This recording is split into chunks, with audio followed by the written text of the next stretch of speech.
Hi artists, welcome to Teacher Time. Today I'm going to show you how to take your monster drawings that you practiced last time and transfer them onto a white piece of paper for your good copy. What you'll need for today are your monster practice drawings from last time, a white piece of paper. You'll also need a pencil and either a black Sharpie or a black crayon to trace. I'm going to adjust my screen so that way you can see my paper as I'm working. What you want to do is have all of your materials close by, and we want to take your drawing that you had that's much smaller and transfer it onto your white paper so that it fills in the space. Remember, that's what we're focusing on. How am I going to do that? I'm going to make two little marks, light marks, near the top and bottom of my paper. Those are there to help me space out and spread out my monster, so that way it takes up most of the space. So what I'm going to do is actually use that as my starting point for part of my monster. Knowing that I need to start the top of the monster somewhere up here by that mark, and the bottom of my monster down by where that little mark is where it should end. And I can actually try and disguise those little markings into the drawing itself. After that, that should take up most of your space. This is the easier part, where you can go ahead and add those details that you have on your me time or sketch paper.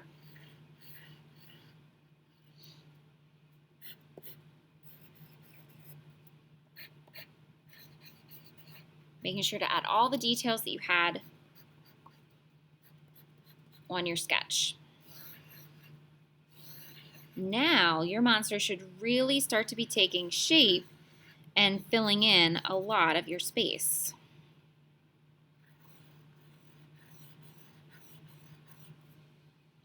After you have your monster nice and big, we're going to flip it over and put your name lightly on the back of the paper. You can also put your class code, which starts with our 2, little hyphen, and then the first letter of your teacher's last name.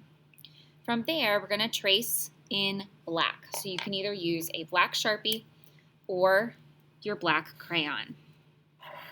By doing this is going to create a sense of unity in the artwork and also make our lines stand out. Make sure to trace over all your pencil lines.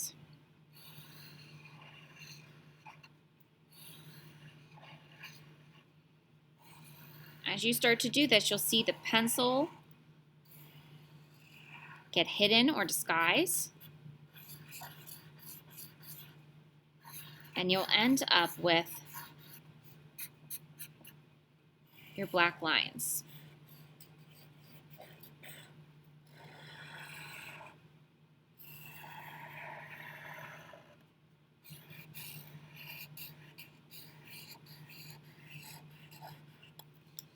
After you've traced over everything, now's where we're going to add some color to the monster. For color, I want you to limit yourself to just 3. So you can pick 3 colors. I'm going to go with green, purple, and orange. From there, you can decide how you want to add color to the monster. What we want to try and avoid or stay away from doing is coloring in the whole monster. We want to leave lots of white spaces available because next time we'll be filling in with something else.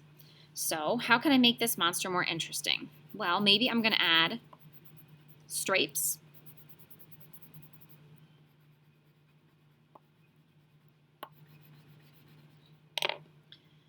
Or even spots or little circles. I could color in parts of shapes that are solid or filled in the whole way.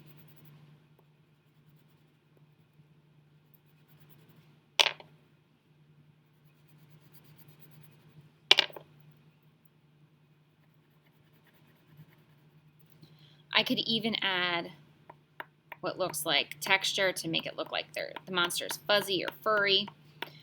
But whatever you decide to do, you want to make sure that you, again, leave a lot of white space in between your markings on the monster. because next time, again, we'll be filling in with something else. Okay.